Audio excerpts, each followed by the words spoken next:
Do markets care about the GDP at all? That's a question that's often asked, and I'll tell you why it's being asked lately a great deal. If you look at the stock markets from April 1st to June 30th, they rose by 26%. And when the April-June, the Q1 GDP came in, we were told the economy contracted by 24%. Exactly the opposite. Markets up 26%, GDP down 24%. So are they unconnected? No. That's because markets are forward-looking. Markets had divined by June that the full year growth of the economy will be down only by 10%.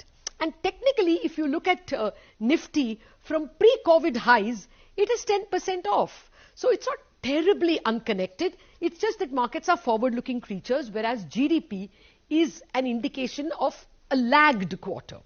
But there are other reasons why markets and the economy can be disconnected for some time.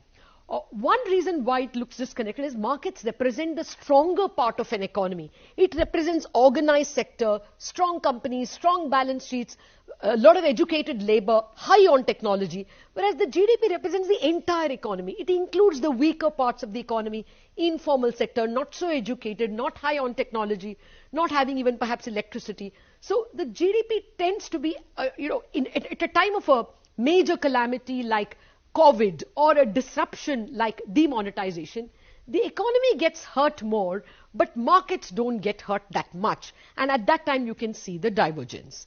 Now, there are other reasons why there will be divergence between markets and economy, and Credit Suisse has a very interesting table to prove that.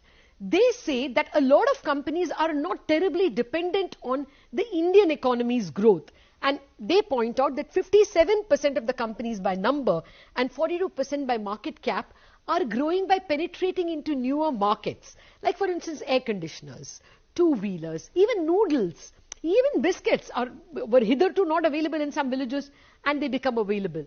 Also, these are penetrating into newer markets by grabbing the informal sector. Even during a time of COVID, you are not able to eat bhel puri, or you're not able to eat street food, so you're munching on biscuits or you're munching on noodles. So it's basically grabbing the informal sector's market share that helps some companies grow, even when the overall economy is not growing. A second segment, 3% by number and 11% by market cap, are companies which grow at the expense of their competitors. For instance, private banks. Private banks in the last 2 years have grabbed a lot of market share from the NBFCs. The NBFCs were weakened after the IL&FS problem. So you could see banks in general grabbing market share. Telecom is another example. You know that one company, Reliance, has been growing at the expense of other companies, and that's a big weight in the index. So it looks like the index is growing, but the market is not growing. A third set of companies are those which are dependent on global markets.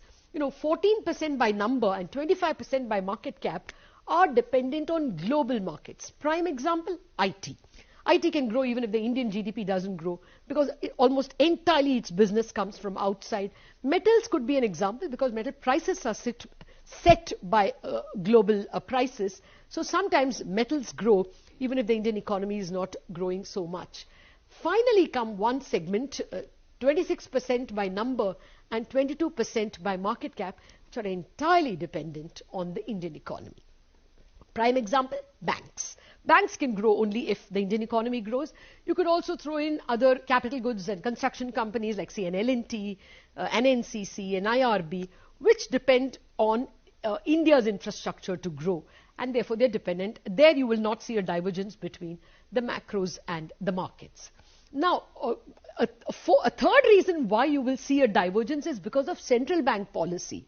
At a time of downturn, central banks normally print a lot of money. They follow a loose money, a cheap money policy, and that money, the intention is to actually rev up the economy. But they normally end up by revving up the markets first. One, because the cost of capital is cheap, and two, because markets are anticipating the economy to grow, and that is why they grow first. Like we told you, they are forward-looking creatures. Now, actually, if you look at it from March to August, all global central banks have raised their balance sheet. The Fed's balance sheet has gone from 4 trillion to 7 trillion. The ECB's balance sheet has gone up from 5 to 7.6 trillion. BOJ's balance sheet has gone up from 5.1 to 6.1 trillion. So if you looked at all the balance sheets of all the big central banks from March to August, they have risen by 45%. India's central bank also has increased its balance sheet year on year, July to July, by 30%.